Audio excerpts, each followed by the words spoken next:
మనిషిని మనిషిగా మాత్రమే చెప్పేటటువంటి ఏకైక పుస్తకము 66 పుస్తకాలు ఉన్నటువంటిది. కానీ దురదృష్టం ఏమిటి అని అంటే ఈరోజు క్రైస్తవం అనేది ఒక మతం అయిపోయింది. నీకు అసలు ప్రపంచమే వద్దు, నువ్వు నీ భక్తి, నువ్వు చప్పట్లు కొట్టు, చచ్చిపోతే పైకి పరలోకానికి వెళ్ళిపోతావు చాలు.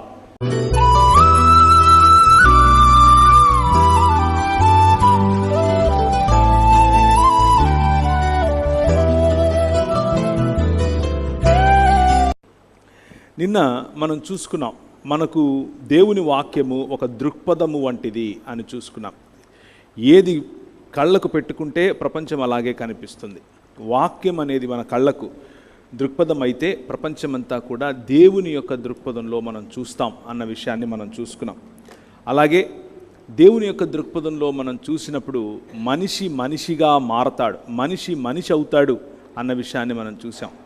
మనం మనుషులం కాదా అని ఆలోచించినప్పుడు మనం మనుషులమే కానీ మృగప్రాయులముగా, పశుప్రాయులముగా బ్రతుకుతున్నాం అన్న విషయాన్ని కూడా చూసాం. మనలో కొందరికి పశువులుగా బ్రతకటం అంటే ఇష్టం అని చూసాం. చిన్న బిడ్డలు, నేను ఇప్పుడు ఈరోజు పిల్లిని అవ్వాలనుకుంటున్నాను అన్న ఉదాహరణ మీకు చెప్పాను. ఒక పురుషుడు, ఒక అబ్బాయి, ఒక టీనేజర్, నేను ఈరోజు అమ్మాయిలాగా బ్రతకాలనుకుంటున్నాను అన్న ఉదాహరణ నేను మీకు చూపించాను. ఇది చదువుకోనటువంటి సమాజంలో జరిగింది కాదు. అమెరికా దేశంలో చదువుకున్నటువంటి దేశంలో చదువుకుంటున్నటువంటి కుటుంబాల్లో స్కూలుకు వెళ్ళేటటువంటి అబ్బాయి యొక్క ప్రతిస్పందన. సో మనం చదివేటటువంటి పుస్తకాలు, మనం చూసేటటువంటి మీడియా, మనం చూసేటటువంటి సీరియల్స్, లేకపోతే మనం చూసేటటువంటి సినిమాలు, మనం చదివేటటువంటి నవలలు, మనకు ఈ రోజుల్లో మా పాప ఒకరోజు వచ్చి ఒక 2 సంవత్సరాల క్రితం, ఇప్పుడు 10వ తరగతిలో ఉంది, 2 సంవత్సరాలంటే 8వ తరగతిలో నా దగ్గరికి వచ్చి నేను రామాయణం చదవాలనుకుంటున్నాను అని అనింది.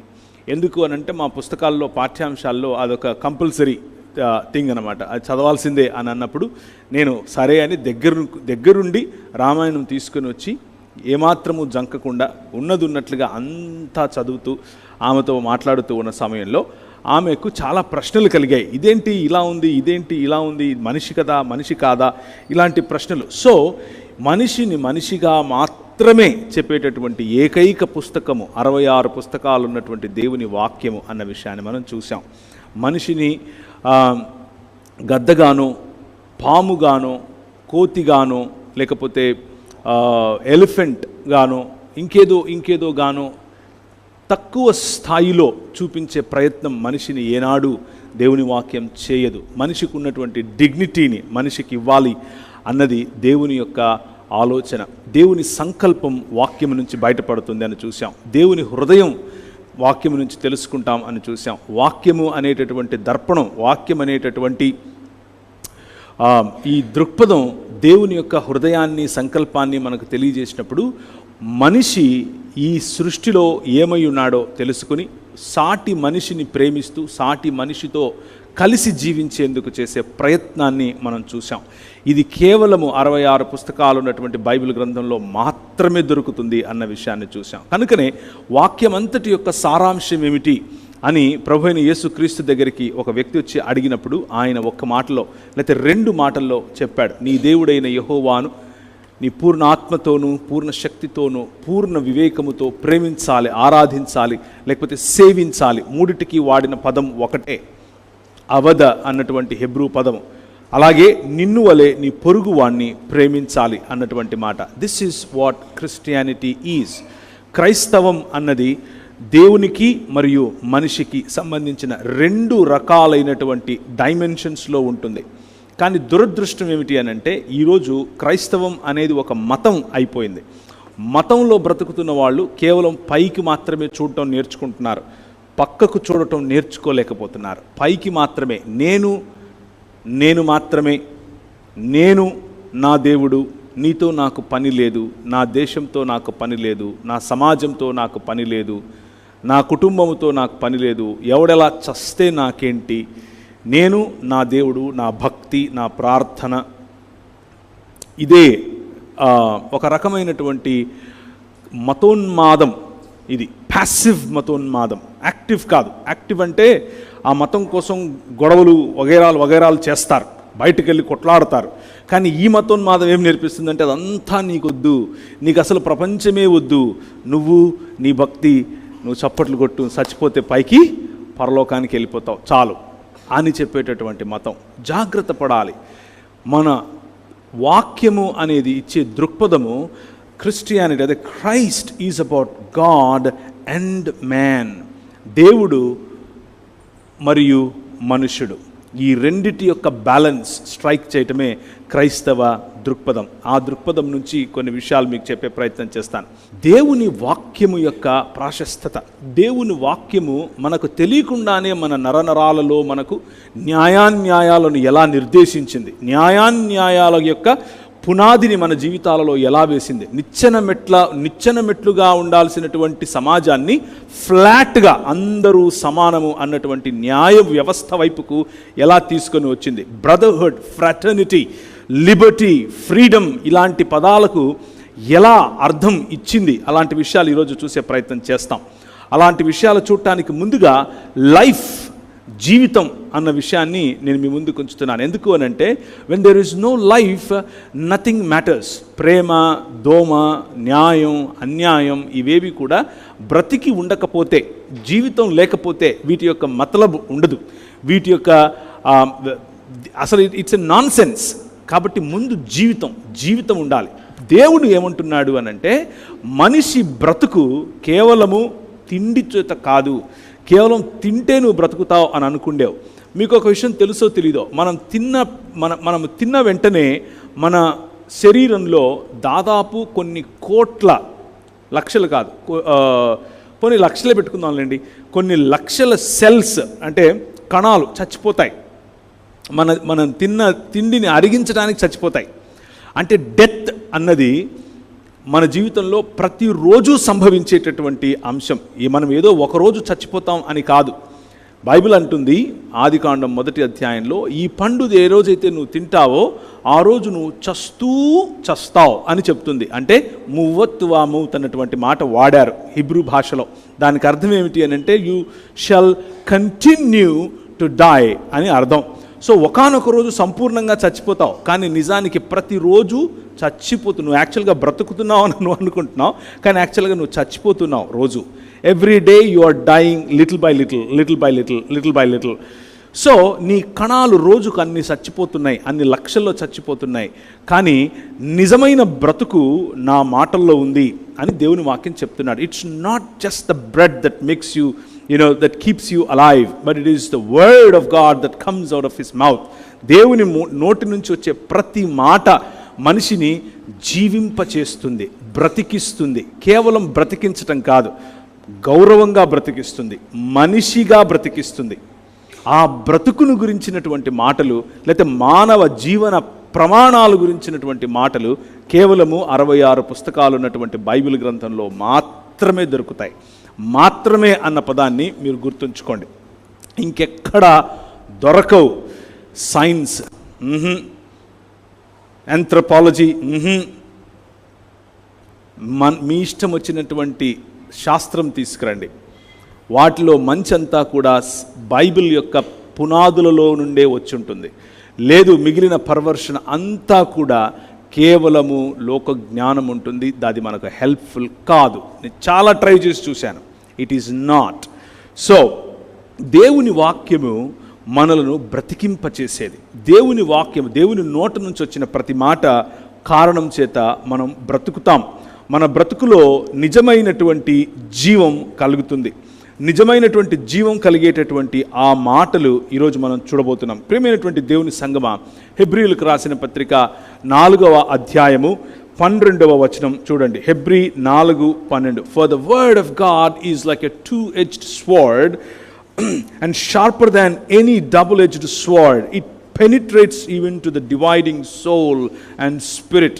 అని దేవుని వాక్యం గురించి అక్కడ ఉంటుంది. దేవుని వాక్యం సజీవమై బలము గలదై రెండంచులు గల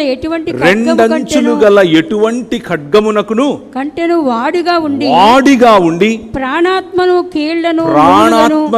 కీళ్లను మూలుగను విభజించునంత మట్టుకు దూరుచు హృదయము యొక్క తలంపులలో ఆలోచనలను శోధించుచున్నది.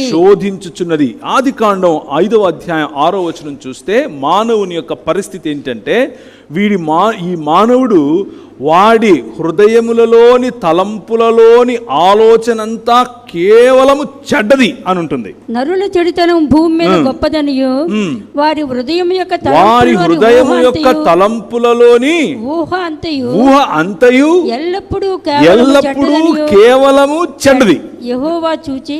So this is what is the consequence of rejecting God. దేవునిని తిరస్కరించటం కారణం చేత మానవుని యొక్క ఆలోచన, మానవుని యొక్క దృక్పథం, మానవుని యొక్క జీవన విధానం, మానవుని యొక్క ఆలోచనలు, మానవుని యొక్క ఊహ, మానవుని యొక్క ప్రతి అణువు కూడా ఏమైంది? కేవలము నిరంతరము చెడ్డది అయింది. కానీ దేవుని వాక్యము ఆ చెడుతనము నుంచి, ఆ మరణము నుంచి, ప్రతిరోజు చనిపోయే ఆ ఊహ నుండి, ప్రతిరోజు చనిపోయే ఆ పరిస్థితి నుండి, ఇప్పుడు మళ్ళీ హెబ్రీ 4:12 చదవండి. మనిషి యొక్క ఆలోచన అన్నగారు తెలియపరిచినట్లుగానే మనము, మన భక్తి, మన విశ్వాసము 4 గోడల మధ్యగానే ఉంటుంది. ఎదుటివారు ఏమైపోతున్నారో కూడా పట్టించుకునే పరిస్థితిలో మనం లేము.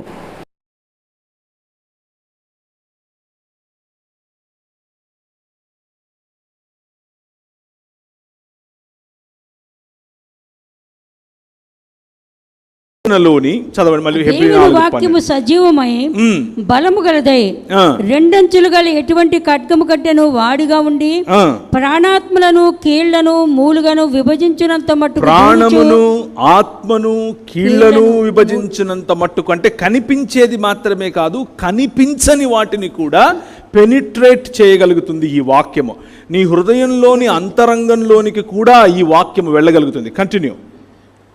హృదయం యొక్క తలంపులలోని ఆలోచన శోధించుచున్నది కూడా శోధిస్తుంది. ఎందుకంటే పతన స్థితిలో హృదయంలోని ఆలోచన కేవలము ఎల్లప్పుడూ చెడ్డగా ఉంది. కాబట్టి ఈ హృదయంలోని ఆలోచనలోని ఊహలలోని ప్రతి ఒక్కదాన్ని కూడా శోధించగల శక్తి దేవుని వాక్యానికి, దేవుని మాటకు ఉంది. ఒక్క మాట చేత సృష్టించిన దేవుడు ఆ మాటను నీ హృదయాన్ని బాగు చేసే పనికి ఇచ్చాడు. నీ హృదయాన్ని తిరిగి కట్టే స్థితికి ఇచ్చాడు. నిన్ను తిరిగి మానవుడిగా నిర్మించటానికి ఈ వాక్యమును నీ చేత పెట్టాడు. ఈ వాక్యం 66 పుస్తకాలు ఉన్నటువంటి ఈ బైబిల్ గ్రంథం నీ చేతికి రావటానికి కొన్ని వేల మంది హతసాక్షులు అయ్యారు. కొన్ని వేల మంది రోడ్డు మీదకి తీసుకుని వచ్చి వాళ్ళ మీద కిరసనాయిల్ పోసి, కిరసనాయిల్ కాదు ఆ రోజుల్లో తారు, రోడ్డుకు తారేస్తాం కదా, ఆ తారు పోసి వాళ్ళను కాల్చి చంపారు. వాళ్ళ తలలను కాగడాలుగా వాడారు. వాళ్ళ తలలను కాగడాలుగా వాడారు ఆ రోజుల్లో. రోమా సంస్కృతి మరియు రోమా సంస్కృతి మొత్తం కూడా దేవుని వాక్యము చేత ప్రభావితం చేయబడిన తర్వాత మెల్లిమెల్లిగా మతం దూరింది. మతం మనిషిని మృగంగా మారుస్తుంది. మతం ఈ నెత్తికెక్కిన తరువాత ఆర్గనైజ్డ్ రిలీజన్, లేకపోతే ఇలా ఒక హైరార్కీ ఉండేటటువంటి మత సాంప్రదాయాలు క్రైస్తవ సంఘంలోనికి చొరబడిన తర్వాత అది బైబిల్ గ్రంథాన్ని ప్రజల చేతికి రానివ్వకుండా ఆపింది. పంతులు తత్వాన్ని అరువు తెచ్చుకుంది. పంతులు తత్వాన్ని అరువు తెచ్చుకున్నటువంటి క్రైస్తవ సమాజం నువ్వు లేమ్యాన్, నేను పయస్ అని చెప్పటం మొదలుపెట్టింది. పయస్గా ఉన్న నాకు మాత్రమే బైబిల్, నీకు కాదు, నేను చదివి దాని అర్థం నేను నీకు చెప్తాను అని చెప్పటం మొదలుపెట్టింది. అలా జరిగిన తరువాత కొన్ని వందల సంవత్సరాలు అలా ఉన్నప్పుడు టిండేల్ లాంటి వారు, విక్లిఫ్ లాంటి వారు అనేకులు దేవుని గ్రంథాన్ని సామాన్య ప్రజలకు, లాటిన్ భాష అర్థం కాని వారికి, గ్రీకు భాష అర్థం కాని వారికి, ఇంగ్లీష్ భాషలో చదవాలనుకున్న వారికి, ఫ్రెంచ్ భాషలో చదవాలనుకున్న వారికి వారి భాషలోనే ఈ గ్రంథం అందాలి అన్నటువంటి ఆలోచనతో దానిని తర్జుమా చేయటం, అనువదించిన తర్వాత ముద్రించటం, చేత్తో వ్రాయటం, చేవ్రాతలను భద్రపరచడం జరిగితే భయంకరమైనటువంటి విధ్వంసం సృష్టించారు ఆనాటి మత పెద్దలు. మతం మనిషిని మృగంగా చేస్తుంది. అది క్రైస్తవ మతమైనా సరే, నెత్తికెక్కించుకుంటే అది మృగంగా మారుతుంది. వాక్యము జీవింపచేస్తుంది. వాక్యాన్ని అనుసరిస్తే మనము జీవిస్తాం. వాక్యాన్ని అనుసరిస్తే మనము ఆయన యొక్క జీవములో నిజమైన పునరుత్థానములో పాల్పంపులు పొందుతాం. పునరుత్థానము ఎన్నటికీ చనిపోనటువంటి సెల్స్, ఎన్నటికీ చనిపోనటువంటి శరీరం, ఎన్నటికీ చనిపోనటువంటి రక్తమాంసములు, లేకపోతే ఎన్నటికీ తరిగిపోనటువంటి దేహం మనం తిరిగి సంపాదించబోతున్నాం. అదే gospel. We are going to live back once again and the whole world, ఆయన చేసినటువంటి భూమి ఆకాశములు ఆయన తిరిగి నూతన సృష్టిగా చేయబోతున్నాడు. నూతన సృష్టిలో భాగముగా నూతన సృష్టి అయినటువంటి నీవు ఆ నూతన సృష్టిని ఏలబోతున్నావు. ఆ నూతన సృష్టి కార్యము దేవుని మాట చేత మొదలు పెట్టబడింది. So the word of God is the instrument and the means to new creation. దేవుని వాక్యము నూతన సృష్టికి నాంది. దేవుని వాక్యము నూతన సృష్టికి పునాది. దేవుని వాక్యము నూతన సృష్టిలో నిర్మాణాత్మకమైనటువంటి పనిని చేస్తోంది. అందులో భాగం నువ్వు, అందులో భాగం నేను, అందులో భాగం సర్వ మానవ సమాజం. ఈ వాక్యము కేవలము క్రైస్తవులకు కాదు. ఈ వాక్యము కేవలము ఫలానా కులంలో పుట్టిన వాళ్ళకు కాదు. ఈ వాక్యము కేవలం ఒక దేశానికి చెందిన వాళ్ళకు కాదు. ఈ వాక్యము సర్వమానవాళికి. తెలిసి తెలియకుండానే అనేకులు ఈ వాక్యము చేత ప్రభావితం చేయబడ్డారు.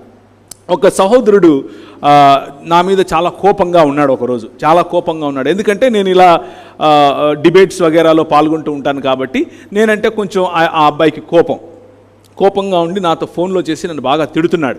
తిడుతూ ఉంటే నేను ఆ అబ్బాయిని అడిగాను, బ్రదర్ ఒక్క నిమిషం ఆగండి, తిడుదురు కానీ మీరు తిట్టడానికి వాడే భాష తెలుగు భాష మీకు తెలుసా అని అడిగాను. తెలుసు అని అన్నాడు. మరి మీరు తెలుగు చదవగలరా అని అన్నాను. చదవగలను అని అన్నాడు. ఎలా చదవగలరు అని అన్నాను. నేను బడికి పోయినాను కాబట్టి చదవగలను అని అన్నాడు. అయితే మీరు సగం క్రైస్తవంలోకి వచ్చినట్లే అని చెప్పా. మీరు సగం బడికి వెళ్ళిన కారణం చేత మీరు సగం క్రైస్తవంలోకి వచ్చినట్లే అని చెప్పాను. అదేంటి అని మళ్ళీ ఇంకా కోప్పడ్డాడు. నేను చెప్పాను, మీరు మీ సామాజిక వర్గం వారు ఏనాడు చదువుకు నోచుకోలేదు. కానీ 66 పుస్తకాలు ఉన్నటువంటి ఈ బైబిల్ గ్రంథం నీకు, మీ తల్లిదండ్రులకు, వారి తల్లిదండ్రులకు కూడా చదువు చెప్పే అవకాశం, చదువు రావాలందరికీ అని నేర్పినటువంటి మాట దేవుని మాట. దేవుని మాట. దాని కారణం చేతనే ఈరోజు మీరు నాతో తెలుగులో మాట్లాడుతున్నారు. అది మీకు అర్థమవుతుందా అని అడిగితే ఆ అబ్బాయికి కోపం వచ్చి ఫోన్ పెట్టేశాడు. ఇంకొకసారి ఇంకొక అమ్మగారు, ఆమె డౌట్స్ సిన్సియర్గా అడుగుతోంది. ఆమె తప్పేం కాదు. ఈ సాయికృష్ణ గోమటం గారి వాళ్ళ అమ్మగారు అడిగినట్లుగానే సిన్సియర్గా అడుగుతోంది. ఏంటి బాబు అన్నిటికీ క్రైస్తవం కారణం అంటావు? అలా కాదు కదా అంటే నేను మెల్లిగా అడిగాను, ఆంటీ కాలుకి ఏమైంది ఆంటీ అని అడిగాను. అంటే ఏం లేదు నాన్న, కొంచెం రాయి తగిలింది అని అంటే, బాగా నొప్పిగా ఉంది ఆంటీ, సారీ ఆంటీ, మీకు ఏదైనా మందులు వేసుకుంటున్నారా అంటే, అంత బాగానే ఉంది నాన్న, మరి నేను అడిగిన ప్రశ్నకు సమాధానం చెప్పలేదు అని అంటే, సమాధానం అదే చెప్తున్నాను ఆంటీ అన్నాను. ఏంటి సమాధానం ఎక్కడుంది ఇందులో అని అడిగింది. అని అంటే, మీరు ఏదైతే కరెక్ట్ కాదు అని అంటున్నారో అందులోకి సగం నిలబడి మీరు నన్ను ఈ ప్రశ్న అడుగుతున్నారు అని చెప్పాను. ఎందుకు అనంటే, స్త్రీకి వైద్యం చేస్తే ఈ దేశంలో అది ఒప్పుకునేవారు కాదు. మన దగ్గర ఉన్నటువంటి సంస్కృతి ప్రకారం, మనం రాసుకున్నటువంటి పుస్తకాల ప్రకారం స్త్రీని వైద్యుడు తాకకూడదు. మీకు తెలుసా అంటే ఈ విషయం అన్నాను. అదేంటన్నా అవునా అంటే, అవునా అంటే, వైద్యుడు తాకితే మీకు వచ్చేటటువంటి స్వస్థతకు కారణము 66 పుస్తకాలు ఉన్నటువంటి బైబిల్ గ్రంథమే. మీరు సగం ఆల్రెడీ క్రైస్తవులు అంటే అని చెప్పాను. ఆమెకు అర్థం కావట్లేదు. ఏంటన్నా ఏం మాట్లాడినా కానీ నువ్వు క్రైస్తవం అంటావేంటి? Exactly, there is nothing. We breathe the word of God if you want to look at it that way. మనము పీల్చే గాలి దేవుని వాక్యం. మనం పీల్చే గాలి దేవుని వాక్యం. ఎందుకు ఆ మాట అంటున్నాను అని అంటే, everything in this world is thoroughly influenced by the ideology of the scriptures. దేవుని వాక్యము యొక్క దృక్పథముతో, భావజాలముతోనే ఈ ప్రపంచము నిండిపోయింది. కారణం ఏమిటి అనంటే ఈ 66 పుస్తకాలను మోసుకొచ్చినటువంటి క్రైస్తవ సమాజానికి ప్రతినిధులైనటువంటి మిషనరీలు, క్రైస్తవ సమాజ ప్రతినిధులైనటువంటి దైవ సేవకులు, అపోస్తలులు పంపగా వచ్చినటువంటి వారి శిష్య బృందం పంపగా వచ్చినటువంటి వారి శిష్య బృందం పంపగా వచ్చినటువంటి అలా మీరు, నేను. ఈరోజు మనం దేన్నైతే నామ్ అనుకుంటున్నామో, ఈరోజు మనం దేన్నైతే క్యాజువల్గా తీసుకుంటున్నాము, అవును కదా అదంతే కదా అంటున్నాము, అది ఒకానొక సమయంలో అనేకులు పోరాడి తెచ్చుకున్నది అన్న విషయం మనకు తెలియకపోవచ్చు. ఆ పోరాటం పేరే వాక్యమును అనుసరించే క్రైస్తవం. ఆ పోరాటం పేరే 66 పుస్తకాలు ఉన్నటువంటి బైబిల్ గ్రంథం. సో హిస్టారికల్గా కొన్ని విషయాలు మనం ఈరోజు చూస్తాం. అయితే మనిషి యొక్క ఊహలలో, మనిషి యొక్క ఆలోచనలను సైతం చీల్చగలిగినటువంటి, శోధించగలిగినటువంటి శక్తి ఈ వాక్యానికి ఉంది. ఈ వాక్యము నీ చేతిలో ఉంటే, ఈ వాక్యమును గనక నువ్వు కరెక్ట్గా అర్థం చేసుకుంటే, రిలీజియస్గా కాదు, మత ప్రాతిపదికన కాదు, మత ప్రాతిపదికన అంటే పరలోకం పోవటానికి ఫార్ములాలు వెతుక్కోవాలి అని అంటే మీ కర్మ, ఇక వెతుక్కుంటూనే ఉంటారు మీరు. అది కాదు నేను చెప్పేది. నిజమైన మానవ జీవితం, యేసును పోలిన జీవితం, యేసును పోలిన శరీరం, యేసును పోలిన పునరుత్థానం, యేసును పోలిన సమాజం, యేసును పోలినటువంటి విప్లవం, యేసును పోలినటువంటి మానవత్వం మీకు కావాలి అనంటే, అంత పవర్ఫుల్ లైఫ్ మీరు జీవించాలి అని అనుకుంటే వాక్యం మీ చేతికి తీసుకోండి. This will transform you. అది మీ జీవితాన్ని ఎంతగా మారుస్తుంది, ఎంతగా ప్రభావితం చేస్తుంది అని అంటే you can never imagine how powerful you become once you take this word of God in to your hands. 2వ తిమోతికి రాసిన పత్రిక 3వ అధ్యాయం 16వ వచనం. మానవ సమాజాలకు నిర్ణయాలు చేసే వారి హృదయాలను శోధించగలిగినటువంటి ఈ వాక్యము మానవ సమాజానికి అవసరమైనటువంటి శిక్షణ, మానవ సమాజాలకు అవసరమైనటువంటి 3:16 2వ తిమోతి, మానవ సమాజానికి సన్నద్ధుడై ప్రతి సత్కార్యమునకు పూర్ణముగా సిద్ధపడి ఉండునట్లు, ప్రతి సత్కార్యమునకు, ఈ ప్రపంచమును సత్కార్యముతో నింపాలి అనంటే దైవావేశం వల్ల కలిగిన ప్రతి లేఖనము, దైవావేశము వలన కలిగిన ప్రతి లేఖనాన్ని ఉపదేశించుటకును, అది ఉపదేశించటానికి ఉపయోగపడుతుంది, దండించటానికి ఉపయోగపడుతుంది, తప్పుదిద్దటానికి ఉపయోగపడుతుంది, నీతియందు శిక్ష చేయుటకును, నీతియందు శిక్షణ కోసం కూడా ఉపయోగపడుతుంది, ప్రయోజనకరమైనది. ఈ వాక్యమును మనం చదువుతున్నాం. ఈ వాక్యము యొక్క ప్రయోజనం ఇది, ఈ వాక్యం యొక్క ప్రాధాన్యత ఇది. To build lives, to build communities, to build. ఒకసారి ఒక సహోదరుడితో మాట్లాడుతున్నాను, ముస్లిం సహోదరునితో. ఆయన నాతో మాట్లాడుతూ, నేను చెప్పాను కదా నిన్న, చాలా సంవత్సరాలు నేను ముస్లింల మధ్య పనిచేశాను, ముస్లింల మధ్య యేసుక్రీస్తు యొక్క సువార్తను ప్రకటించాను, చాలా పెద్ద వాళ్ళతో కూడా ప్రకటించాను. మీరు టీవీలలో చూసే ఉంటారు జాకీర్ నాయక్ అనేటటువంటి వ్యక్తిని. ఆ జాకీర్ నాయక్ అనే వ్యక్తిని వెళ్ళి నేను, నా స్నేహితుడు వాళ్ళ ఆఫీస్లో కూర్చొని పిలిచాం, మీరు రండి, మీరు వస్తే కనుక మనం పబ్లిక్గా అందరి ముందు యేసుక్రీస్తు దేవత్వం గురించి లేకపోతే బైబిల్ గురించి మాట్లాడదామని. ఆయన ఒప్పుకోలేదు మాతో మాట్లాడటానికి, ఆ కథ వేరు కానీ. సో నేను అలా మాట్లాడుతూ ఉన్న సమయంలో ఒక ముస్లిం సహోదరుడు నన్ను అన్నాడు, మీ దేవుడు 1-3 అని అడిగాడు. 1-3 అంటే వాట్ డూ యూ మీన్ అని అన్నాను. మీరు కొందరేమో 3 అంటారు, కొందరేమో 1 అంటారు, 1 3 కూడా ముందు తేల్చుకోండి మీరు, ఆ తర్వాత మాతో మాట్లాడండి అన్నాడు. నేను అడిగాను, మీ దేవుడు ఒకడేనా అంటే అవును ఒకడే అన్నాడు. అయితే మీ దేవుడు ఒంటరివాడా అని అడిగాను. అదేంటి ఒకడే, అంతే, ఒంటరి ఏంటి అన్నాడు. That's the difference my brother.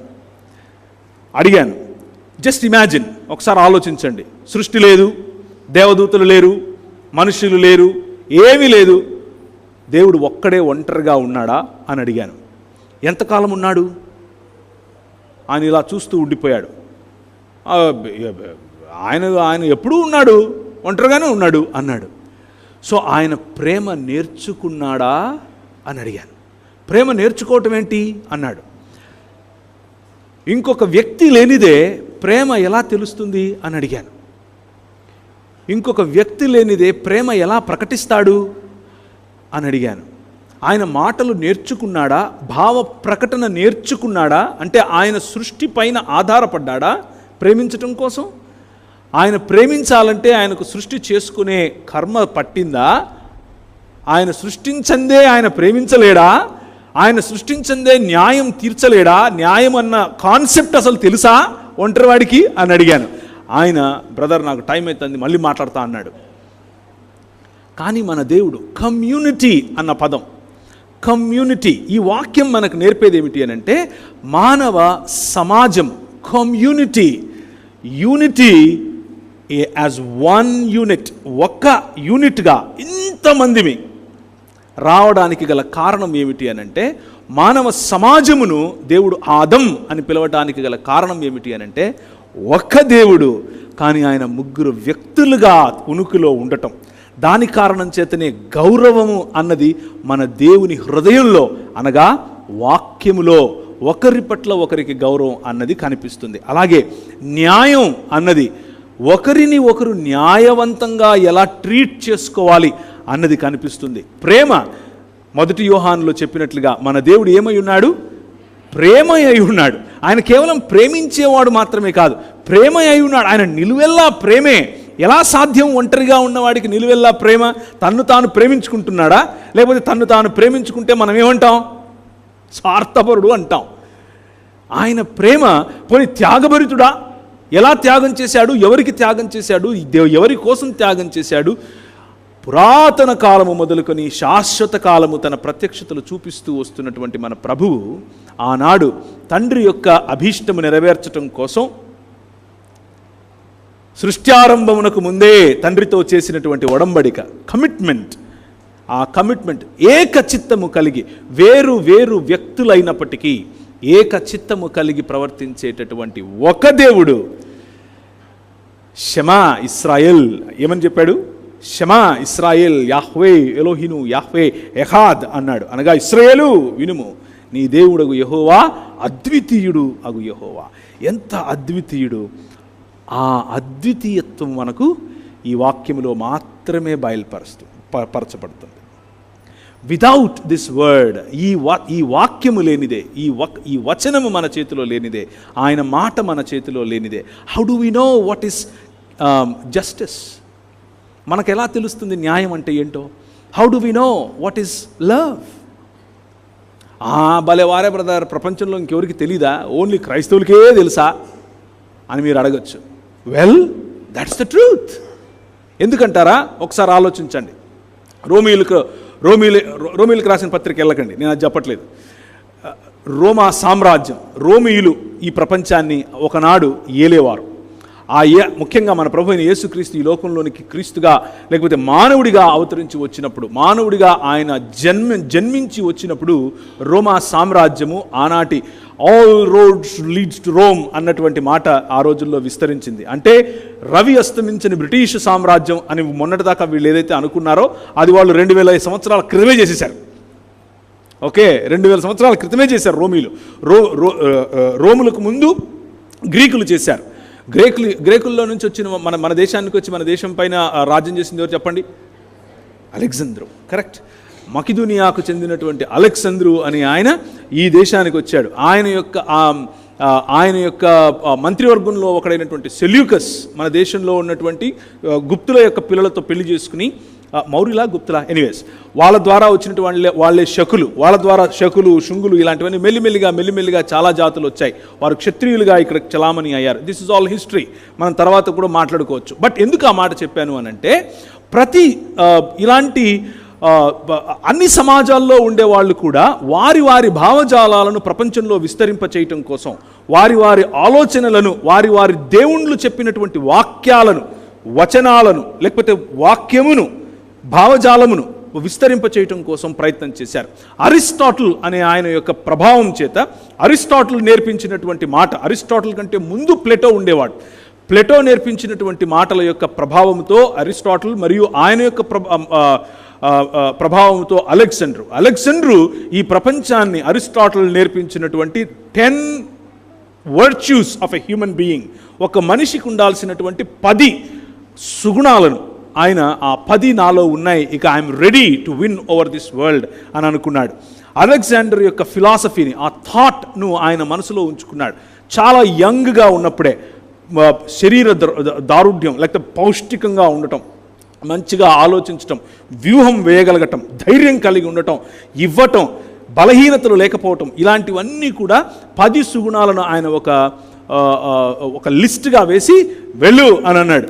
ఈయన అలెగ్జాండర్ ఆ ప్రభావంతో ప్రపంచాన్ని జయించడానికి ప్రపంచమంతా తిరిగాడు. ప్రపంచమంతా తిరుగుతూ భారతదేశానికి కూడా వచ్చాడు. కానీ ఆయన ఉద్దేశంలో ఏంటి అని అంటే, what ever is more beneficial that belongs to you, what ever is not beneficial you can get rid of it. ఉదాహరణకు మీ ఇంట్లో ఒక ఆయన, అంటే వాళ్ళు రాసుకునేటటువంటి లేఖలు, వాళ్ళు రాసుకునేటువంటి ఉత్తరాలు, పత్రాలు మనకి ఈరోజు కూడా అందుబాటులో ఉన్నాయి కొన్ని. వాటిని కనుక మనం చూసినట్లయితే వాళ్ళు చాలా క్యాజువల్గా రాస్తారు. గర్భవతిగా ఉందా నీ భార్య, ఓకే, కొడుకు పుడితే కనుక మంచిగా పెంచు, కూతురు పుడితే ఎక్స్పోజ్ చేసేసేయి అని రాసుకున్నారు. సింపుల్గా ఎక్స్పోజ్ చేయటం అని అంటే అర్థం ఏమిటి అని అంటే, ఆమెను చంపేయటం, ఆమెను లేకుండా పోవటం, ఆమెను తీసేయటం. ఎందుకంటే she is not useful to you. అర్థమవుతుందా నేను చెప్పేది? This is a shock for you, right? అలా ఎలా చేస్తారు? Well, it was a norm. గ్రీకులు అలా చేశారు. వారి తర్వాత రోమియోలు అలాగే చేశారు. రోమియోలు చాలా స్పష్టంగా ఒక లా చేశారు, ఒక చట్టాన్ని తయారు చేశారు. ఏమని తయారు చేశారు అని అంటే, అది ఎప్పుడు అని అంటే క్రీస్తు శకము 250 తరువాత ఆ చట్టం చేశారు. ఎందుకు ఆ చట్టం చేయాల్సి వచ్చింది అని అంటే, ఆ రెండు అంటే క్రీస్తు శకము 250 చిల్లర వరకు కూడా క్రైస్తవ ఉద్యమం మెల్లిమెల్లిగా పెరిగింది.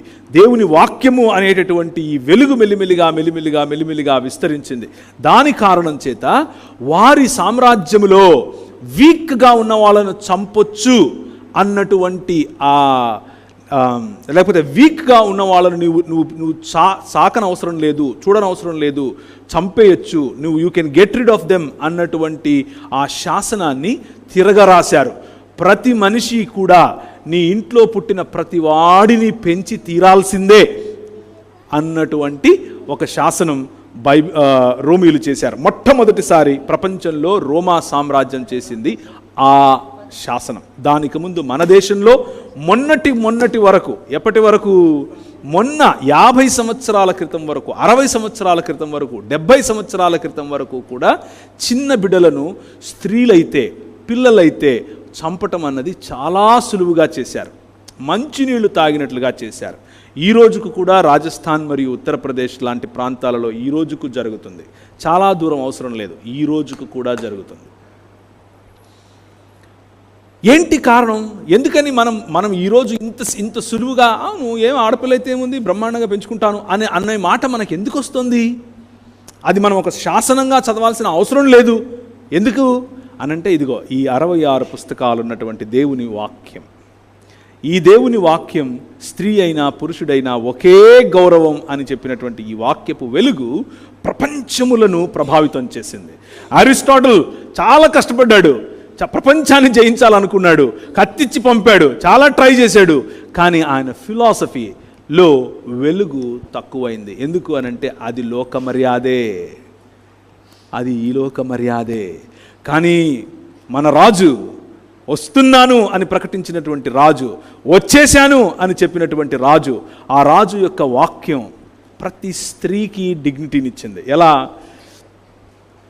ఆమె ఎప్పుడు ఎక్కడికి వచ్చి ఏ బావి దగ్గర నీళ్లు తోడుతుందో తెలుసుకుని, ఆమె కోసం అంత దూరం నడుచుకుంటూ వెళ్ళి, ఆమె తను ఇప్పుడు బ్రతుకుతున్నది తన భర్తతో కాదని, అంతకుముందు తనకు 5 మంది భర్తలు ఉండేవారని తెలిసి కూడా, ఆమె సమరయురాలని తెలిసి కూడా, ఆమెతో మాట్లాడితే ఈయనను వెలేస్తారని తెలిసి కూడా, ఈయన ఒక రిలీజియస్ లీడర్గా, ముఖ్యంగా పరిసయ్యుడుగా ఉన్నప్పటికీ, ఈయన పరిసయ్యుల కుటుంబంలో పుట్టాడు, మీకు తెలిసిన విషయమే. అలాంటి వారు వాళ్ళని తాకకూడదు, మాట్లాడకూడదు, వాళ్ళని ముట్టుకోకూడదు అని తెలిసి కూడా ఆయన ఆమె దగ్గరికే వెళ్ళి, ఆమె చేదిన నీళ్లను ఆయన త్రాగి,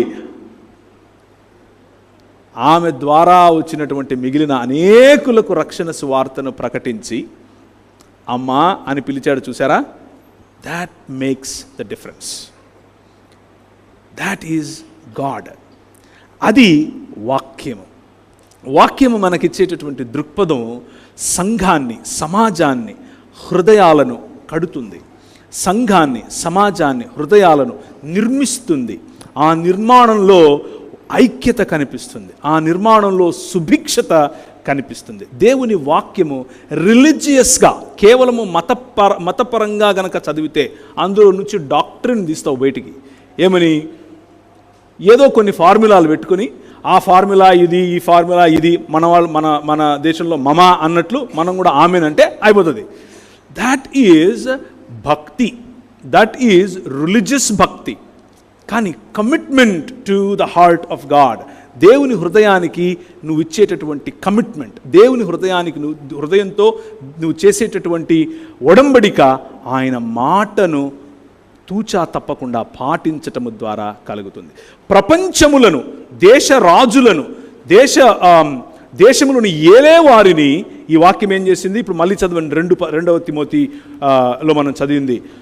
బుద్ధి చెప్పింది, సరిచేసింది, శిక్షణనిచ్చింది, సన్మార్గము చూపించేలా ప్రతి సత్కార్యానికి కూడా ప్రతి సత్కార్యమునకు పూర్ణముగా సిద్ధపడి ఉండునట్లు దైవావేశం వల్ల కలిగిన ప్రతి లేఖనము ఉపదేశించుటకును, ఉపదేశించింది, రాజ్యములకు ఉపదేశించింది వాక్యం, ఖండించుటకును, తప్పుదిద్దుటకును, నీతి యందు శిక్ష చేయుటకును ప్రయోజనకరమైనది. రైట్. ఇది తిమోతికి, ఒక సంఘానికి చెప్పటానికి ఆయన రాశాడు, అది నిజమే. కానీ తిమోతి ఒక సంఘము అనంటే కేవలము 4 గోడల మధ్య కూర్చున్నటువంటి కొంతమంది ప్రజలు అన్నటువంటి దృక్పథంలో పెరగలేదు. ఎవరూ పెరగలేదు. మెల్లిమెల్లిగా రోమన్ కెథోలిసిజం మరియు అలాంటి ఆర్గనైజ్డ్ రిలీజన్స్ కారణం చేత మెల్లిమెల్లిగా మనం మళ్ళీ సినగోగులుగా మారాం. సినగోగుకు సంఘానికి ఉన్న తేడా ఏమిటి అనంటే, సినగోగు అంటే అర్థం ఏంటంటే యూదులు పిలువబడిన వారు, ఎక్లీసియా అనబడినటువంటి వారు ఒక చోటుకొచ్చి లేఖనములను చదివి పాటలు పాడి ఆరాధించేసి ఆ శనివారం పూట పనులు చేయకుండా ఇంట్లో ఉంటారు, అంటే భక్తితో జీవిస్తారు. అదే మనము చేసి అదే మనము సంఘము అని అనుకున్నాం. కానీ నిజానికి ఎక్లీసియా అన్న పదానికి అర్థం ఏమిటి అనంటే, ఎవరు ఈ పదాన్ని వాడారు అనంటే, ఎక్లీసియా అన్న పదము పాత నిబంధన గ్రంథంలో దేవుడు ఇశ్రాయేలుకు వాడి వారిని ఒక జనాంగముగా, ఒక దేశముగా, ఒక రాజ్యముగా నిర్మిస్తాను అని చెప్పాడు. రాజ్యమున కొరకు లేకపోతే ప్రత్యేకపరచబడినటువంటి జన సమూహమునకు వాడినటువంటి పదం ఎక్లీసియా, పిలువబడిన వారు అన్నటువంటి పదం. ఆ పదం నూతన నిబంధన గ్రంథంలోని మన ప్రభువు ఒకసారి వాడాడు ఎక్లీసియా అన్న పదాన్ని. ఎవరితో వాడాడు? పేతురు వచ్చి ఏమనుకుంటున్నారు నా గురించి అని అంటే, నువ్వు ఏలియావని వాళ్ళని మాట్లాడతాడు. నువ్వేమనుకుంటున్నావు ఇంతకు పేతురయ్య అంటే, పేతురయ్య ఏమన్నాడు? సర్వోన్నతుడైన దేవుని కుమారుడగు క్రీస్తువు అని నేను నమ్ముతున్నాను అని అంటే, ఈ సత్యము పైన నువ్వు ఒప్పుకున్నటువంటి ఈ సత్యం పైన I shall build my church అని అన్నాడు. నా ఎక్లీసియాను నేను కడతాను అని అన్నాడు. ఎక్లీసియా అన్న పదం చాలా కేటగారికల్గా ఆయన అక్కడ వాడాడు. ఇంతకేంటి ఎక్లీసియా అన్న పదము అని అంటే, ఆయన కంటే ముందు ఆయన వాడింది గ్రీక్ పదం కదా అక్కడ. ఆయన కంటే ముందు రోమియులు, లేకపోతే ఆయన కాంటెంపరీస్గా ఉన్న రోమియులు ఎక్లీసియా అన్న పదం వాడతారు. దేనికి వాడతారు అనంటే, లేకపోతే ఆ రోమియుల కంటే ముందు గ్రేకులు ఉన్నారు, వాళ్ళు కూడా ఎక్లీసియా అన్న పదం వాడతారు. దేనికి వాడతారు అనంటే, వారి భావజాలాన్ని విస్తృతం చేయటం కోసం. కైసర్ ఎలా ఉంటాడు, కైసర్ అగస్తస్ యొక్క గొప్పతనం ఏంటి, కైసర్ అగస్తస్ ఎలా తింటాడు, కైసర్ అగస్తస్ ఎలాంటి బట్టలు వేసుకుంటాడు, కైసర్ అగస్తస్ ఎలాంటి పర్ఫ్యూమ్ వేసుకుంటాడు, కైసర్ అగస్తస్ ముందుకెళ్ళినప్పుడు ఎలా వంగాలి, దీన్ని కైసర్ కల్ట్ అని పిలిచారు. ఇదొక ఆ రోజుల్లో ప్రివైల్డ్గా ఉన్నటువంటి భావజాలం. ఎక్కడ చూసినా కానీ కైసర్ అగస్తస్ యొక్క విగ్రహాలు కనిపిస్తాయి. ఎక్కడ చూసినా కానీ కైసర్ తిబేరియస్ యొక్క విగ్రహాలు కనిపిస్తాయి. Caesar Tiberius is the son of God, Caesar Augustus is God, he is థియాన్ అని చెప్పుకునేటటువంటి కల్ట్. వారేం చేశారు అనంటే, కైసర్ యొక్క గొప్పతనం ప్రకటించడం కోసం, ఎక్కడికి వెళ్ళినా కానీ ఆయనను గురించి మాట్లాడటం కోసం సోల్జర్స్ కానటువంటి వారిని కొంతమందిని ఏర్పరిచారు. వీళ్ళ పని ఏంటి అనంటే, సంస్కృతులలోనికి చొచ్చుకొని పోవాలి. సమాజంలోనికి చొచ్చుకొని పోవాలి. They are committed to Caesar Augustus, they are committed to Caesar Tiberius. అలాగే వీళ్ళకంటే ముందు గ్రీకులు ఉన్నారు. గ్రీకులు అరిస్టాటిల్ యొక్క సిద్ధాంతం, ప్లేటో యొక్క సిద్ధాంతం, వారి యొక్క దార్శనికత అంటే ఫిలాసఫీ, వారి యొక్క ఆలోచనలు, వారి యొక్క పద్ధతి, జీవన విధానం, వారి యొక్క పైథాగరస్ చెప్పినటువంటి మాటలు, ఇలాంటి ప్లేటో చెప్పినటువంటి మాటలు, ఆ తర్వాత మెల్లిమెల్లిగా అది నియో ప్లెటోనిజంగా మారటం, వీటిని ఎక్కడెక్కడైతే వారు రాజ్యాలను స్వతంత్రించుకున్నారో, ఉదాహరణకు పంజాబ్, సింధు, కూషాను, తర్వాత ఆఫ్ఘనిస్తాన్ మన దేశంలో భాగం ఆ రోజుల్లో, అలా కిర్గిస్తాన్, ఎక్కడెక్కడైతే వాళ్ళు ఈ ప్రపంచంలోని దేశాలను, కాన్స్టంటినోపోల్ అంటే ఇప్పుడున్నటువంటి టర్కీ, వీటిని చెరపట్టారు, ఈ రాజ్యాలను ఆక్రమించారో అక్కడక్కడ ఎక్లీసియా అన్నటువంటి ఈ సమాజము చొచ్చుకొని పోతుంది.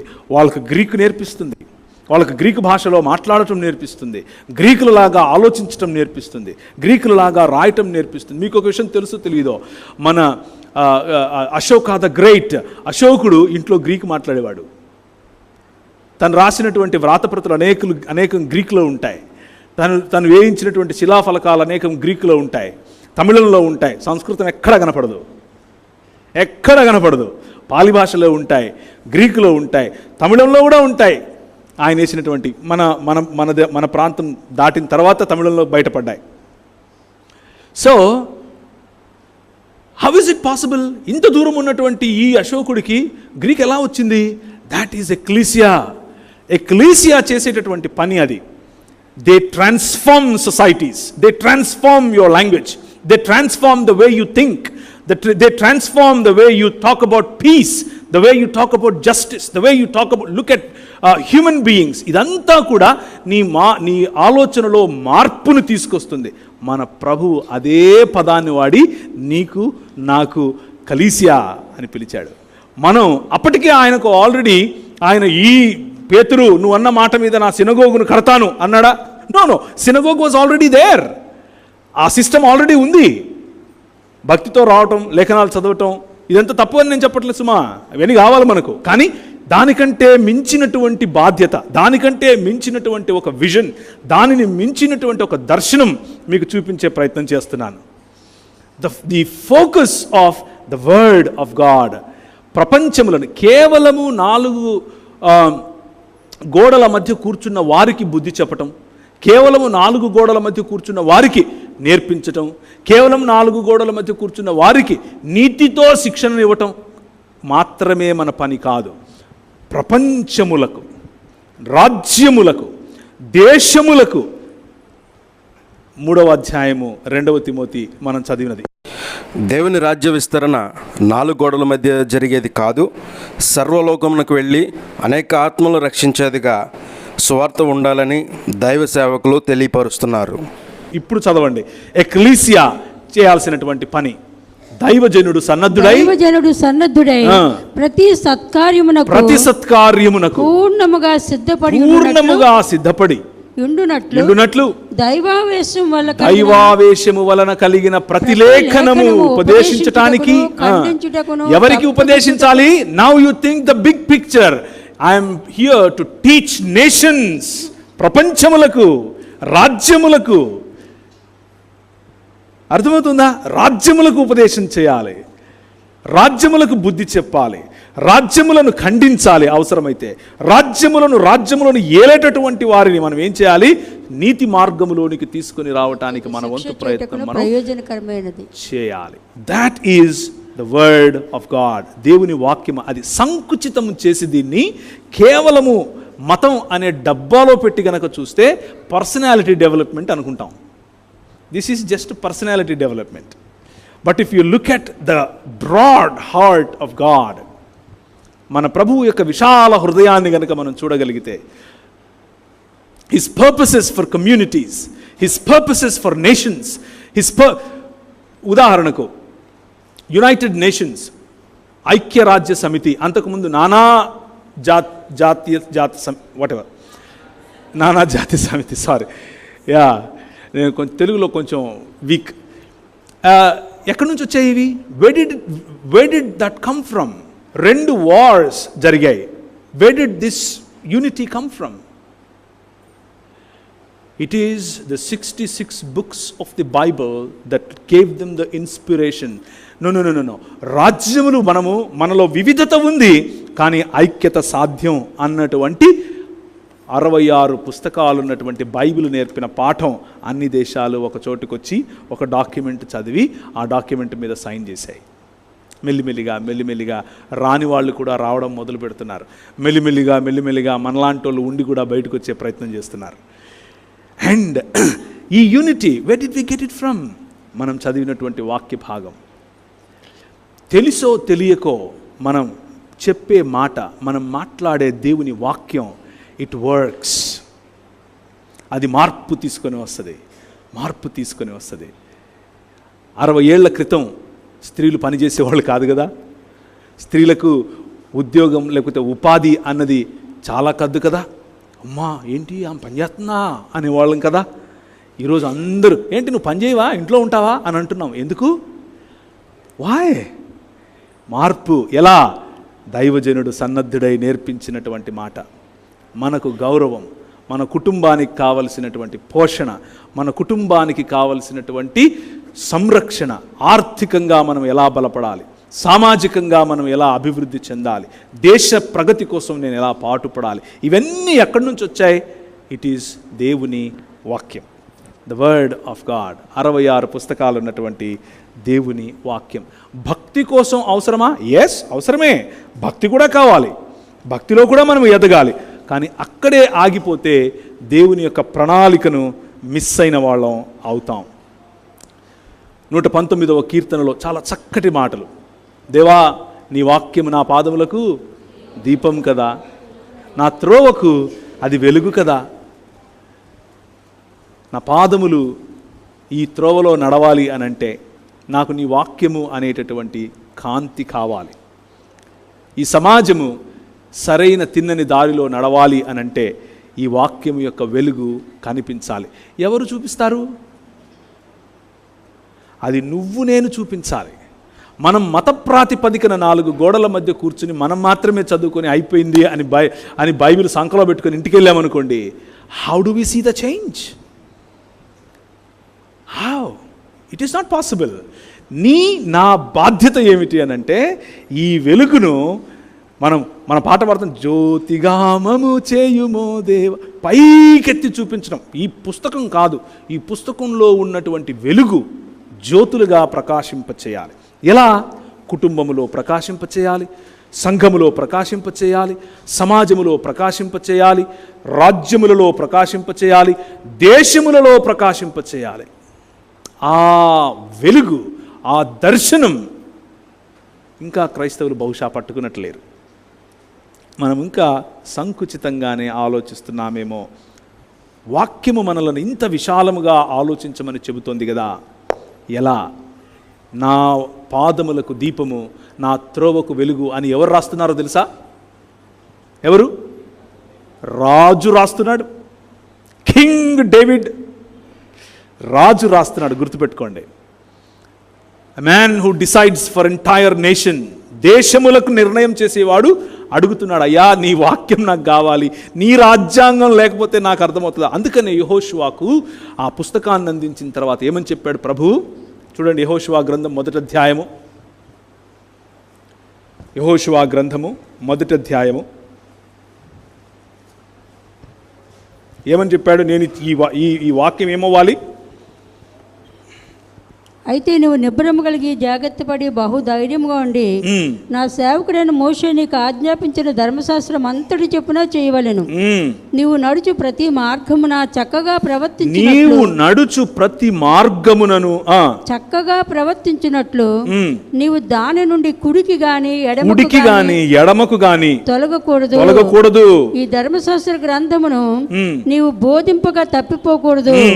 దానిలో రాయబడిన వాటి అన్నిటి ప్రకారము చేయుటకు నీవు జాగ్రత్త పడినట్లు దివారాత్రము దాన్ని ధ్యానించిన ఎడల నీ మార్గమును వర్ధిల్ల చేసుకుని చక్కగా ప్రవర్తిస్తావు. నేను నీకు ఆజ్ఞ ఇచ్చున్నాను కదా. నిబ్బరం కలిగి ధైర్యముగా నుండుము, దిగులు పడకము, జడియకము. నీవు నడుచు మార్గం అంతటిలో నీ దేవుడైన యెహోవానికి తోడై ఉండును. ఎవరితో మాట్లాడుతున్నాడు? యెహోషువ అనగానే మీరు ఏదో ఒక ముసలాయన అక్కడ కూర్చుని, దైవజనుడు మోషే గారు కాలం చేయగానే ఈయన అక్కడ కూర్చుని సరే రేపటి నుంచి చర్చ్ సర్వీస్ నేను నడిపిస్తానులే అని అనుకుంటున్నాడు. అలా అనుకుంటున్నారా మీరు? No, Joshua is the new king. Joshua is the new king to Israel. మనకు రాజులను వద్దన్నాడు ప్రభు. ఎవరిని పెట్టాడు? న్యాయాధిపతులను పెట్టాడు. న్యాయాధిపతులను పెట్టడానికి రాజులు ఉద్భవించటానికి ముందుగా దేవుని యొక్క ప్రజలను నడిపించే నాయకుడుగా, రాజుగా, న్యాయాధిపతిగా ఉన్నవాడు రెండవ సంఖ్యలో వచ్చినవాడు. మొదటి సంఖ్యలో మోషే అయితే రెండవ సంఖ్యలో వచ్చినవాడు యెహోషువ. He is the one that decides for the community. రాజులను ప్రభావితం చేయటానికి ఇవ్వబడింది ఈ వాక్యం. This is not an ordinary book. This is not some prescription. ఇది చేస్తే బాగుంటుంది, నువ్వు ఇది చేస్తే నువ్వు బాగుంటావు, ఇది చేస్తే నీకు బెంచ్ కార్ వస్తుంది, ఇది చేస్తే నీకు స్వస్థత వస్తుంది. ఇవన్నీ వస్తాయి, ఓకే. ఇండివిజువల్కి కూడా అన్నీ అప్లై అవుతాయి, ఓకే. బట్ దానిని మించినటువంటి దర్శనం చూడండి అని నేను పిలుపునిస్తున్నాను. ఈ కాకినాడకు సంబంధించినటువంటి ప్రతి కుటుంబం, క్రైస్తవులైనా క్రైస్తవులు కాకపోయినా, ప్రతి అంగడి క్రైస్తవులదైనా క్రైస్తవులది కాకపోయినా, ప్రతి ఇల్లు క్రైస్తవులదైనా క్రైస్తవులది కాకపోయినా నీ చేత ఆశీర్వదింపబడాలి, నీ ద్వారా ఆశీర్వదింపబడాలి. అలాంటి స్థితిగతులలోనికి వెళ్ళటానికి ఈ పుస్తకం ఒక్కటే సాధ్యం. ఈ పుస్తకం ఒక్కటే నీకు అవకాశం ఇస్తుంది. సో ఒకరోజు ఒక అమ్మాయి కాఫీ చేసుకుని పొద్దున్నే నేను వెళ్ళాలి, అమెరికాకు వెళ్ళిపోయి మంచిగా నేను థియాలజీ చదివి మా నాన్నగారికి సేవలో నేను సహాయం చేయాలి అని ఆలోచిస్తూ కాఫీ తాగడానికి కూర్చుంది. కిటికీ కొద్దిగా ఓపెన్ చేసి కూర్చుంది. రాత్రి జరిగిన ఘటన ఆమెకు గుర్తొస్తుంది. ఏం జరిగింది ఇంతకు అని ఆలోచిస్తే, ఆ అమ్మాయి ఆలోచిస్తూ రాత్రి ముగ్గురు వచ్చారు. ఒకరేమో అడిగారు, నాన్నగారు ఉన్నారా అని. ఎందుకు అని అంటే, మీ నాన్నగారు డాక్టర్ అట కదా అన్నారు. అవును, కానీ మీ నాన్నగారు రాలేరు మా ఇంటికి, నువ్వు వస్తావా, వచ్చి సహాయం చేస్తావా, నా భార్య ప్రసవంతో ఉంది అని అడిగారు. అడిగితే ప్రసవ వేదనలో ఉంది, నువ్వు వస్తావా అమ్మా అంటే, నేను డాక్టర్ని కాదండి, మా నాన్నగారిని తీసుకెళ్తారా అంటే, లేదు మా ఇళ్లలో పురుషుడిని రానివ్వం, పురుషుడు స్త్రీకి ప్రసవం చేయటం ఏంటి, నా భార్య సచ్చినా పర్లేదు కానీ నా పురుషుడు వచ్చి నా భార్యకు ప్రసవం చేయటం ఏంటి అని వెళ్ళిపోయాడు. అలా ముగ్గురు వచ్చారు, ముగ్గురు వెళ్ళిపోయారు.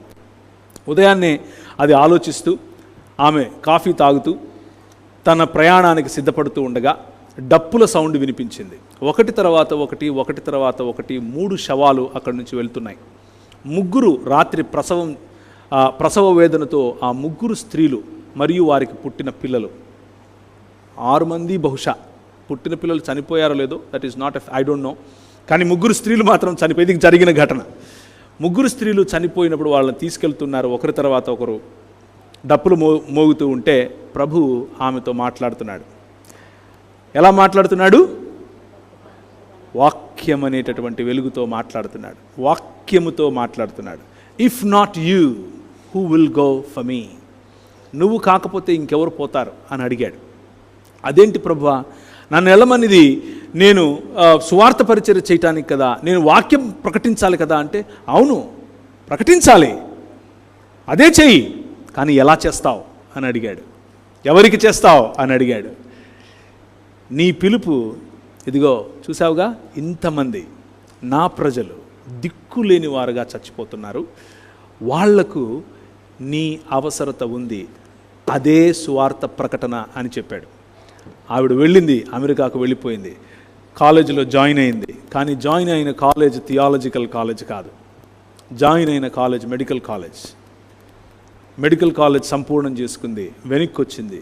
ఈరోజు వరకు కూడా అనేక మందికి, మా ఇంట్లో వాళ్ళ అనేక మందికి ఈ రోజుకు కూడా దేవుని యొక్క తాకిడిని, స్వస్థతను ఇస్తూ ఉన్నటువంటి సిఎంసిని స్థాపించింది, క్రిస్టియన్ మెడికల్ కాలేజ్ వెల్లూరు. ఆవిడ పేరు ఐడా స్కడ్డర్ గారు. God speaks to us to disciple nations, ప్రపంచములను శిష్యత్వములోనికి నడిపించటానికి ఒక స్త్రీ where did she get this idea that ప్రసవ వేదనలో ఉన్నటువంటి స్త్రీ పురుషుడు తాకడు, పురుషుడు చూడకూడదు అన్న కారణం చేత ఆమె చనిపోకూడదు అన్న ఆలోచన ఎక్కడి నుంచి వచ్చింది? మతంలో ఉంటే వస్తుందా?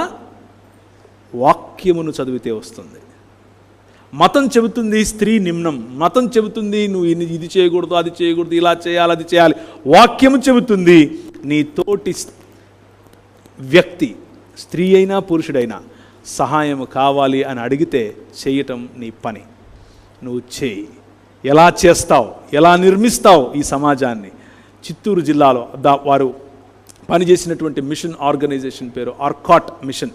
ఆర్కాట్ ప్రాంతము ఈరోజు చిత్తూరు, వెల్లూరు, ఆ చుట్టుపక్కల ప్రాంతాలన్నీ కూడా అరక్కోణం వరకు ఆర్కాట్ మిషన్ అని పిలిచారు. మదనపల్లి నుంచి అరక్కోణం వరకు ఆ ప్రాంతాలను సుభిక్షతలోనికి నడిపించారు. స్కడర్ ఫ్యామిలీ, 2 స్కడర్స్ వచ్చారు. వారి పిల్లలు they built beautiful churches, beautiful hospitals, beautiful service and ఆరాధనను చేశారు. స్వస్థతను ఇవ్వడం ద్వారా స్తుతిని, ఆరాధనను ప్రభువుకు అందించారు. అనేకులు నేటికి కూడా ఈ వైద్యం అనేటటువంటి ఆలోచనలో దేవుని వైపు చూస్తున్నారు. That is the word of God. బుద్ధి చెప్పటానికి మనం కట్టెనెట్టుకోవడమో లేదా కత్తులెత్తుకోవడమో అవసరం లేదు. పని చేస్తే చాలు, అవతలడికి బుద్ధి వస్తుంది. దేవుని రాజ్య విస్తరణలో ఇతరులతో విభేదించాల్సిన పని లేదు, ఇతరులతో వాగ్వాదాన్ని దిగాల్సిన పని లేదు. దేవుని పని, దేవుని సువార్తను చక్కగా నిర్వర్తించే విధంగా ఉండాలని పిలుపునిస్తున్నారు. ఈ రోజుకు కూడా సిఎంసికి మీరు వెళ్ళి నాకు తలనొస్తుంది అని అంటే తలకే స్కాన్ తీస్తారు, కాళ్ళకు తీయరు. మా ఊరికి రండి హైదరాబాద్కు, సార్ నాకు ఈ వేలు నస్తుంది అని అంటే, అబ్బా అసలు నువ్వు చచ్చిపోకుండా ఉన్నందుకు నేను చాలా ఆశ్చర్యంగా ఉంది, ఇప్పటికిప్పుడు ఆపరేషన్ చేయాలంటున్నాడు, ఇప్పటికిప్పుడు చేయాలంటాడు. What a difference! ఏంటి ఈ డిఫరెన్స్? ఈ దృక్పథంలో ఉన్న మార్పు ఏంటి? ఎక్కడి నుంచి వచ్చింది ఈ దృక్పథం? The 66 books of the Bible brings that change in you. నీ మార్గములకు అది వెలుగుగా, నీ త్రోవలకు వెలుగుగా పనిచేస్తుంది. జేమ్స్ చాప్టర్ 1 verse 22, యాకోబు గ్రంథం 1వ అధ్యాయము 22వ వచనము. ఇంతవరకు మనం చదివినట్లుగా యెహోషువతో చెబుతూ ఉన్నప్పుడు దానిని తూచా తప్పకుండా, కుడికైనను ఎడమకైనను తిరగకుండా దానిని మాత్రమే చేయాలి అన్నటువంటి మాట, దానిని గుర్తుంచుకోండి. That is the key.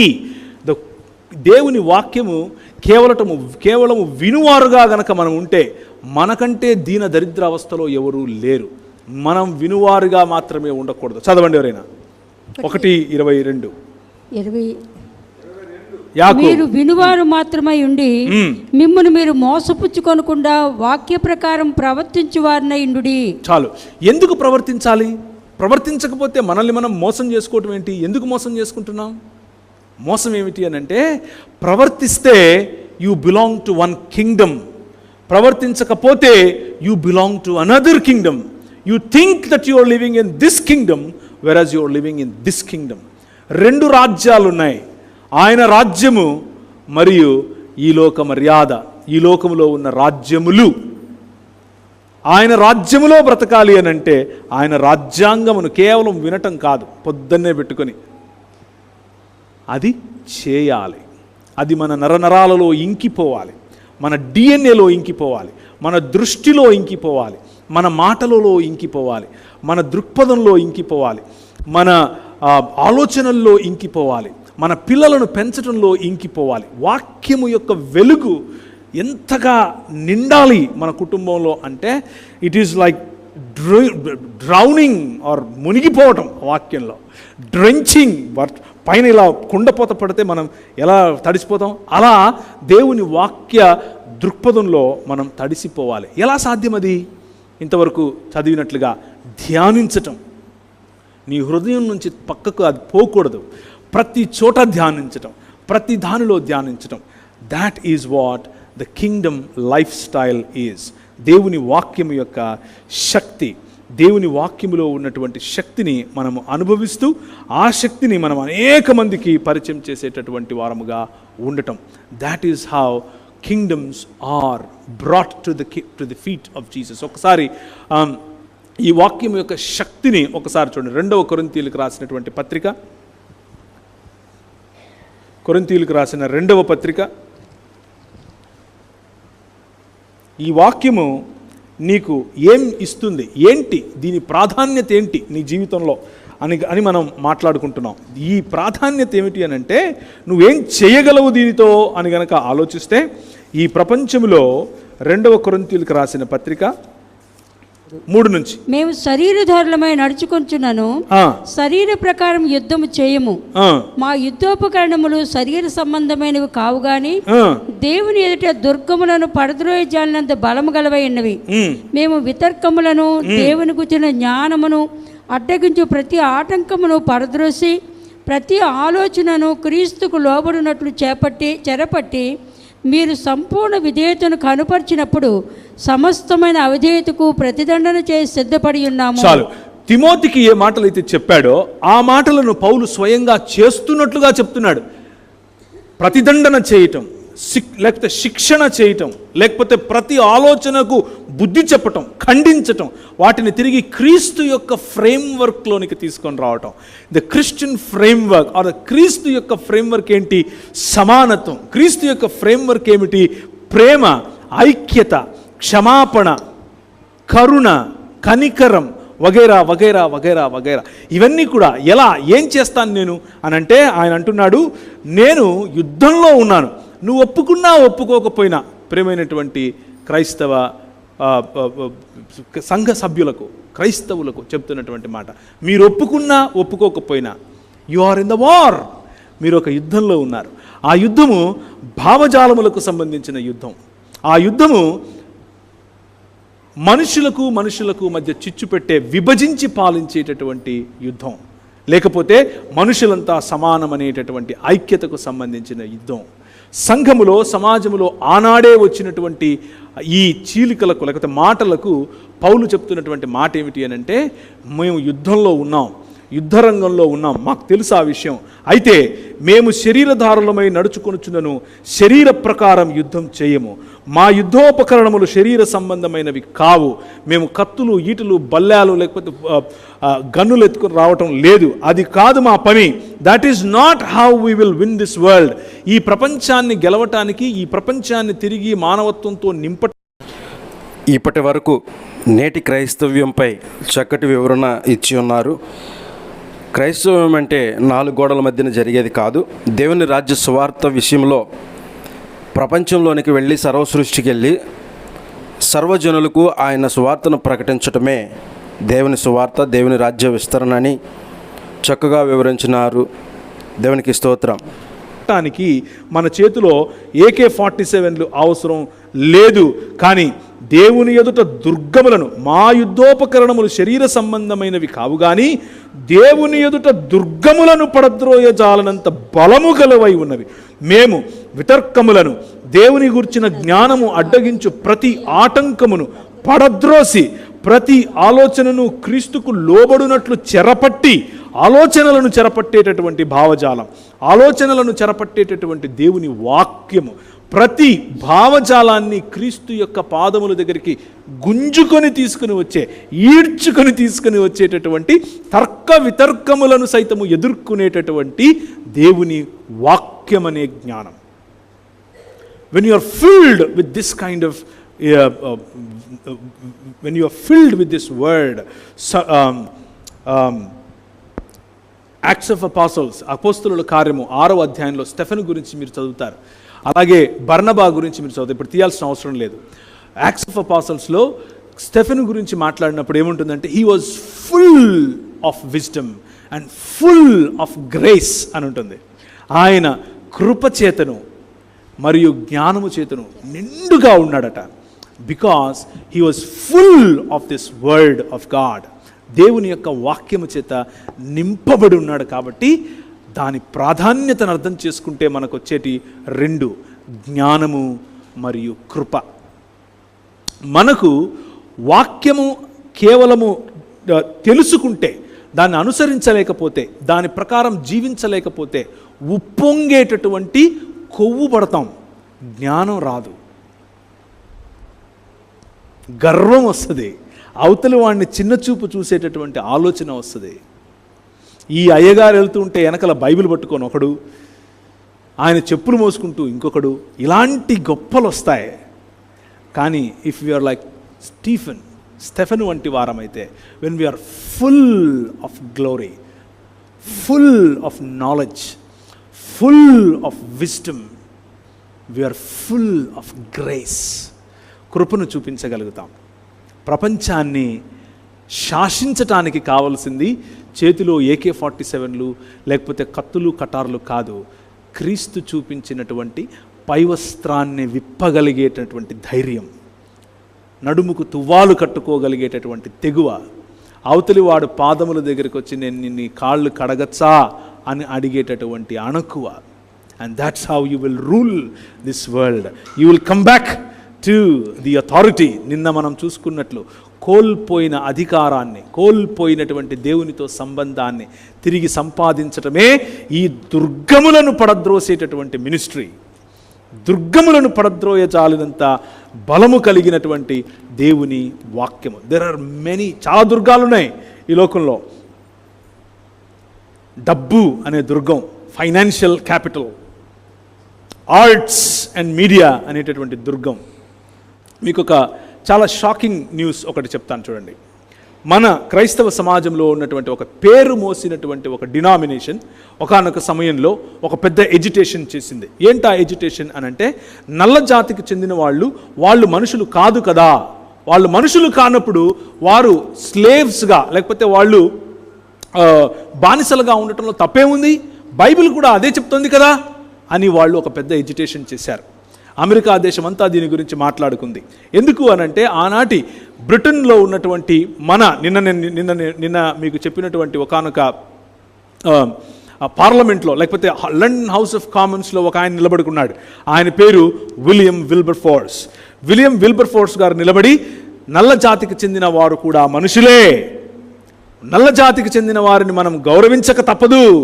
ఎందుకంటే ఇస్పనియాల్ లేకపోతే స్పానిష్ ఇన్వేషన్స్ ఎప్పుడైతే జరిగాయో, స్పానిష్ మాత్రమే కాదు, యూరప్ నుంచి వెళ్ళిన అనేక ఇన్వేషన్స్, నల్ల జాతి ప్రజలను ఆఫ్రికా నుంచి వాళ్ళను జంతువులుగా మెడకు కట్టేసి, కుక్కలను మనం ఎలాగైతే తీసుకెళ్తాం వాక్కు, అలా తీసుకెళ్లేవాళ్ళు. ఓకే, అలా తీసుకుని వచ్చే సమయంలో వారికి వీరు తిన్న తరువాత ఉదయం వీరు చేసే ఎక్స్క్రమెంట్స్ను వాళ్ళకు భోజనంగా పెట్టేవాళ్ళు. ఎందుకంటే ఎక్కువ నిల్వలు ఉండేవి కాదు కదా, 30 రోజులు 40 రోజులు ప్రయాణం చేయాలి, అంతమందిని వేసుకుని ప్రయాణం చేయాలి, ఎలా?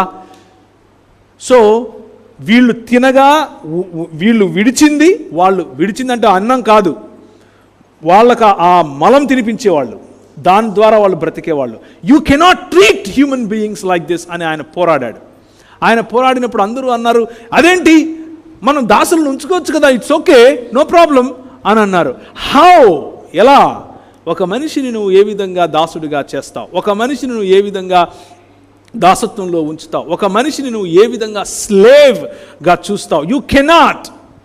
ఒకవైపు ఒనీసిమును చేతిలో పట్టుకొని, ఇంకొక వైపు ఫిలమోనును చేతిలో పట్టుకొని, ఈ ఇద్దరూ నాకు కావాలి అని చెప్పిన పౌలు యొక్క దృక్పథం ఏమైంది అని ప్రశ్నించాడు. ఎక్కడ? మీ ఇంట్లో, మా ఇంట్లో, మీ చర్చిలో, మా చర్చిలో కాదు. ఎక్కడ? London house of Commons. ఒక్కరి పేరు చెప్పండి క్రైస్తవ సమాజం నుంచి ఈరోజు మన తెలుగు రాష్ట్రాల్లో ఉన్నటువంటి విధాన సభలో లేకపోతే ఢిల్లీలో ఉన్నటువంటి పార్లమెంట్లో ఒక్క వాయిస్ చెప్పండి. ఎవరైనా ఉన్నారా ప్రశ్నించేవాళ్ళు? లేరా? ఎందుకు లేరు? That's the question. ఎందుకు లేరు? Because we are so selfish. ఈ వెలుగు, ఈ వాక్యపు వెలుగు నా దగ్గరే ఉండాలని సంకలో పెట్టుకున్నాం. పార్లమెంట్లో పెట్టాలి, ఇది సంకలో కాదు. సంకలో పెట్టుకుంటే మనమే బాగుపడతామని మనం అనుకుంటున్నాం. అది జరగదు, ఇది జరగదు. ఎప్పుడైతే ఈ వాక్యం అనేటటువంటి వెలుగు, ఈ వాక్యం అనేటటువంటి ఖడ్గం, ఈ వాక్యం అనేటటువంటి సుత్తి బయటకు వెళుతుందో, బయటకు వెళ్ళటం అంటే జస్ట్ పేపర్లు పంచడం కాదు, భావజాల రూపంలో బయటికి రావాలి. సంఘములన్నీ ఏకమై విలియం విల్బర్ఫోర్స్ గారితో, ముఖ్యంగా అమెరికా దేశంలో ఉన్నటువంటి కొన్ని సంఘాలు ఏకమై విలియం విల్బర్ఫోర్స్ గారిని ప్రతిఘటించాయి. కానీ ఆయన తగ్గలేదు. లైఫ్ మిషన్ నాకు ఇదే అని అన్నారు. మధ్యలో ఒక లేఖ వచ్చింది. ఆ లేఖ ఇక్కడ ఉన్నటువంటి బ్యాప్టిస్ట్ మిషనరీలు, ఎక్కడ కలకత్తా ప్రాంతము, కలకత్తా తర్వాత భువనేశ్వర్, కటక్ ప్రాంతాల్లో ఉన్నటువంటి బ్యాప్టిస్ట్ మిషనరీలు చేసినటువంటి కొన్ని సర్వేస్ ఒక లేఖ రూపంలో వాళ్ళు రాసి లండన్కి పంపించారు. ఈయన దగ్గరకు వచ్చింది, చూశాడు ఏంటిది అని చూస్తే అందులో విలియం విల్బర్ఫోర్స్ గారికి ఒక నివేదిక. ఏంటి ఆ నివేదిక? ఒక పెద్ద చాలా చాలా ఒక సర్వే అనమాట. అంటే మంచి సర్వే చేశారు, ఒక రీసెర్చ్ పేపర్ లాంటి సర్వే. అందులో ఏమని రాస్తున్నారు అని అంటే, అయ్యా మరి లండన్ హౌస్ ఆఫ్ కామన్స్లో మీరు దేవుని వాక్య దృక్పథంలో మాట్లాడుతున్నారని, ప్రజల కోసం ఆలోచించే మనసున్నవారని మేము ఎరిగాము. మీరు ఉదయం నుంచి సాయంత్రం వరకు మీ యొక్క ఫెయిత్ లేకపోతే మీ యొక్క విశ్వాసాన్ని ఆధారం చేసుకునే మీరు మీ జీవితాన్ని గడుపుతారని, ఎస్పీసీకే మరియు ఎస్పీజీ అలాగే చర్చ్ మిషన్ సొసైటీ లాంటి గొప్ప గొప్ప క్రైస్తవ మిషనరీ ఆర్గనైజేషన్స్ను ఇక్కడికి పంపటానికి మిషనరీస్ చార్టర్ అని పిలుస్తారు. 1833లో జరిగినటువంటి చార్టర్ ఆఫ్ మిషనరీస్ భారతదేశానికి మొట్టమొదటిసారిగా వాళ్ళను లీగల్గా పంపించినట్టు దాంట్లో కూడా మీ చెయ్యి ఉందని నేను విన్నాను. మెకాలే గారు ఇక్కడ సంస్కరణలు చేసే సమయంలో, విద్యను ప్రవేశపెట్టే సమయంలో ఆయన వెనుక కూడా మీ హస్తం ఉందని విన్నాను. మీరు చాలా మంచి పని చేస్తున్నారు. అయితే భారతదేశంలో ఒక చిన్న సమస్య ఉంది, మీరే మాకు దిక్కు అన్నారు. ఏంటా సమస్య? చదువుతూ ముందుకెళ్తే భారతదేశంలో కేవలం ఈ ఒక్క సంవత్సరంలోనే 2800కు పైగా చిన్న పిల్లలు చేతులు ఇరిగి, కాళ్ళు ఇరిగి, మెడలు తెగిపోయి రథాల కింద పడి ఉండటం, ఇదిగో నంబరు ఫలానా, వాళ్ళ నాయన పేరు ఇది, వాళ్ళ అమ్మ పేరు ఇది.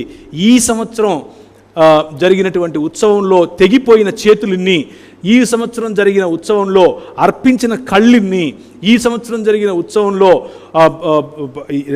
నదిలో పడిన పిల్లల సంఖ్య ఇది, గంగానది, ముఖ్యంగా కలకత్తా ప్రాంతంలో గంగానదిలో పడిన పిల్లల సంఖ్య ఇది అని చెప్పినప్పుడు విలియం విల్బర్ఫోర్స్ గారి హృదయం కరిగింది. అయ్యో ఏంటి, వాయ్, ఎందుకు అని అడిగారు. దానికి సమాధానం, మా దేశ సంస్కృతిలో అది ఉంది. మ్రొక్కుబడికి పిల్లలను అర్పించటం, మ్రొక్కుబడికి ఈరోజు మనం తల వెంట్రుకలు ఇస్తూ ఉంటారు, మన వాళ్ళు కూడా వెళ్తుంటారు. వేలాంగనికి మేము ప్రతి సంవత్సరం వెళ్ళేవాళ్ళం. వెళ్ళటం, గుండు కొట్టించుకోవటం, బాగా గంధం పూసుకోవటం, సల కాగుతూ ఉంటుంది. మా అమ్మ టైం అయిందిరా, తిందా రారా అంటే అప్పుడు చేపలు తినడానికి వెళ్ళేవాళ్ళం. కానీ విలియం విల్బర్ఫోర్స్ గారు ఆ రోజు నిలబడ్డారు. ఈ వాక్యము అనేటటువంటి కత్తి, దుర్గములను పడద్రోయజాలినంత బలము కలిగినటువంటి ఈ వాక్యమును పట్టుకుని ఆయన లేచి నిలబడి మాట్లాడాడు. ఆయన పోరాడి, ఆయన కొట్లాడితే భారతదేశంలో ఒక చట్టం, చిన్నపిల్లలను బలి ఇవ్వకూడదు అన్న చట్టం మనమే తీసుకొచ్చాం. సంకలో బైబిల్ పెట్టుకుంటే తీసుకొచ్చేవాళ్ళమా? నో. పార్లమెంటులో బైబిల్ ఉంటే వస్తుంది. But where is the representative here? AD representative? వాక్యము, దాని ప్రాధాన్యత జీవితాలను కడుతుంది, కుటుంబాలను కడుతుంది.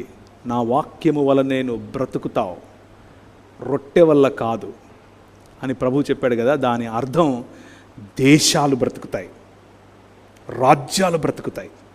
ఈరోజు మన ఇంట్లో ఆడపిల్లలు ఈరోజు చక్కగా ఉన్నారు. మనం ఎవరికి బలులు ఇవ్వకుండా వాళ్ళని పెంచుకోగలుగుతున్నాం అని అంటే 66 పుస్తకాలు ఉన్నటువంటి బైబిల్ గ్రంథం ఇచ్చినటువంటి ఆలోచన.